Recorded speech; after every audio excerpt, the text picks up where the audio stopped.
Mirror of Sylhet থেকে সবাইকে স্বাগত জানাচ্ছি। প্রিয় দর্শক, আপনারা দেখছেন যে সিলেটের যে কেন্দ্রীয় ঈদগাহ রয়েছে সেই শাহী ঈদগাহ ময়দানে রয়েছে আমি। আসন্ন ঈদুল ফিতরের ঈদের জামাতকে সম্পূর্ণ করতে পুরোপুরি প্রস্তুত কিন্তু এই সিলেটের ঐতিহ্যবাহী শাহী ঈদগাহ ময়দান। আমার সামনে যে জায়গাটি আপনারা দেখছেন সেই জায়গাটি হচ্ছে এই ঈদ জামাতের প্রধান ইমাম যিনি নামাজ পড়াবেন তার সেই জায়গা। আসলে তিনি একজন সৌভাগ্যবান ব্যক্তি, এত লাখ লাখ মুসল্লিদের ঈদের জামাত তিনি পড়াবেন।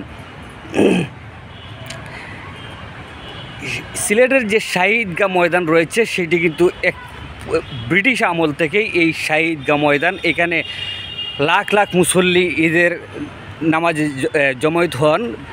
এবার আবহাওয়া যদি অনুকূলে থাকে সেই সময় কিন্তু যদি আবহাওয়া ভালো থাকে তাহলে কিন্তু যে সিলেটের শাহী ঈদগাহ ময়দান রয়েছে সেই শাহী ঈদগাহ ময়দানে কিন্তু কয়েক লক্ষ মুসল্লির সমাগম ঘটবে।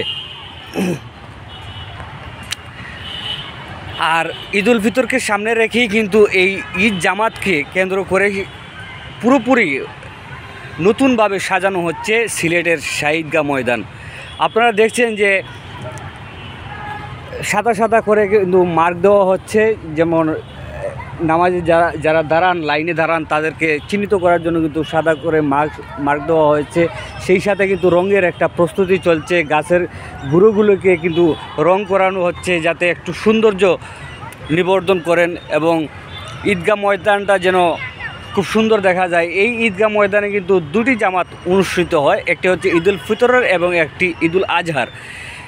এবং সেই সময় কিন্তু অনেক স্বনামধন্য ব্যক্তিবর্গ কিন্তু এই জামাতে অংশগ্রহণ করেন, বিশেষ করে মন্ত্রী, এমপি,